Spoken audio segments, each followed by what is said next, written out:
کیونکہ یہ ہمارے پختونوں کے نہ روایات ہیں نہ ہمارے پختون جو ہیں. اگر آپ تاریخ اٹھا کے دیکھ لیں ہمارے پختونوں کے ساتھ ایک ہی چیز ہے، وہ ان کے غیرت اور ان کے وہ جو ہمارے ٹریڈیشن ہے، جو ہمارے روایات ہیں، کہ جس انسان کے ساتھ آپ کا تعلق ہو اور جس لیڈر کی وجہ سے اللہ نے آپ کو بڑی عزت دی، جس لیڈر کی وجہ سے آپ خیبر پختونخوا کے وزیر اعلیٰ بنے، جس لیڈر کی وجہ سے آپ یہاں پہ ڈیفنس منسٹر بنے اور آج جا کے آپ اس کے خلاف گواہی دے رہے ہیں، تو اس سے بےغیرتی کی بات، اس سے زیادہ بےغیرتی کا کوئی درجہ نہیں ہو سکتا.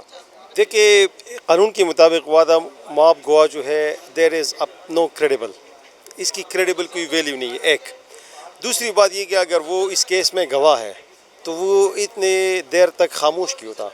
تیسری بات یہ کہ جب وہ پی ٹی آئی میں تھا تو وہ خاموش تھا، پی ٹی آئی چھوڑ کے چلا گیا اور اس نے اپنے ایک پارٹی بنا لی ہے اور اس پارٹی کا وہ صدر یا جو کچھ وہ بھی ہے، تو دوسری پارٹی میں جا کے وہ خان صاحب کے خلاف وعدہ معاف گواہ بن گئے.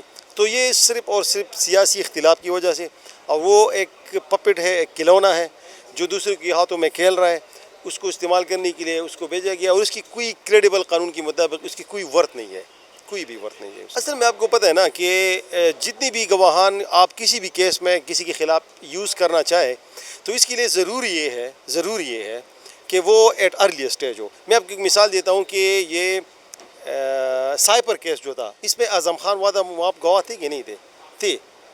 وہ پرنسپل سیکرٹری بھی تھے، اس میں گواہ بھی وہ بن گئے، مگر پراسیکیوشن نے اس کو ملزم ہی نہیں بنایا.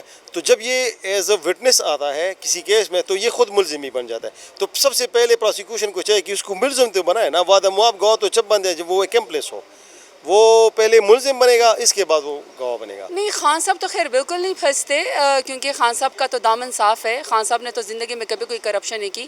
اگر کرپشن کی ہوتی تو اس طرح کے گھٹیا عدت جیسے کیس ان کے اوپر ان کے مخالفین نہ لگاتے اور ان کی باپرتا بیگم صاحبہ کو بھی اس طرح نہ گھسیٹتے عدالتوں کے اندر.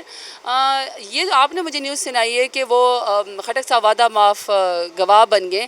اگر یہ سچ ہے تو I think it's a sad state of affairs کہ آپ نے پہلے کہا کہ میں خان صاحب کو بنانے والوں میں سے ہوں، پھر 8 فروری کو آپ کو ایک بالکل ینگ نوجوان لڑکے نے عمران خان کے نام کے اوپر آپ کو ہرا دیا. آپ کی سیاست ختم ہوگی، آپ کا پورا خاندان ہار گیا.